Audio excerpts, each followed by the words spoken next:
안녕하세요. 미지과학입니다. 최근까지 겨울이라서 매우 쌀쌀했었습니다. 이런 날에는 밖에 나가기 싫어지고 집에만 있고 싶은데요. 그래서 햇볕 보기가 어려워지는 것 같습니다. 그렇다면 밖에 나가지 않고 햇볕이 없으면 무슨 문제가 생길 수 있나요? 햇볕 많이 쬐면 땡땡땡 예방에 도움. 햇볕이 잘 드는 야외에서 시간을 많이 보낼수록 다발성 경화증을 효과적으로 예방할 수 있다는 연구 결과가 나왔다고 합니다. 다발성 경화증은 중추신경계에 발생하는 만성신경 면역계 질환으로 주로 20대에서 40대에게 잘 나타난다고 합니다.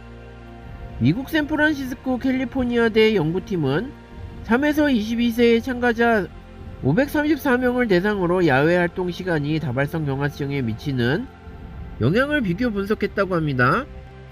참가자들 중 332명은 평균 7개월 동안 다발성 경화증을 앓고 있는 환자였습니다. 연구 결과 매일 평균 30분에서 1시간의 야외 활동을 하는 참가자들은 1시간 미만의 야외 활동을 한 참가자들에 비해 다발성 경화증에 걸릴 확률이 52% 더 낮았다고 합니다. 또한 1시간 정도의 야외 활동을 즐긴 참가자들의 비타민 D 수치도 높았다고 합니다. 결과적으로 야외 활동에서 햇볕을 많이 쬐면 높아진 비타민 D 수치가 피부의 면역세포를 자극, 자가 면역질환 예방에 도움을 준 것으로 분석된다고 합니다.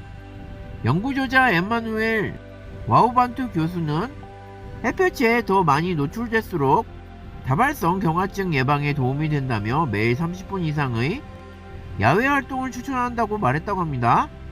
그런데 다발성 경화증 도대체 무엇인가요? 다시 한번 알려주세요. 다발성 경화증은 뇌, 척수, 시신경으로 구성된 중추신경계에 발생하는 만성질환으로 환자의 면역체계가 건강한 세포와 조직을 공격하는 자가면역 질환입니다. 어택, 발병이라고 불리는 신경학적 증상이 나타납니다. 20대에서 30대에 잘 나타나며 여성에서 더 흔하게 발병합니다. 다발성 경화증의 초기 증상으로는 흔히 한쪽 시각 신경염에 나타나며 재발되기도 쉽습니다. 이 질환은 다양한 증상을 동반하는데 어떤 중추신경계가 영향을 받았는지에 따라 다양한 증상이 나타난다고 합니다. 다수의 다발성 경화증 환자가 피로를 호소합니다. 일반적인 증상은 다음과 같습니다.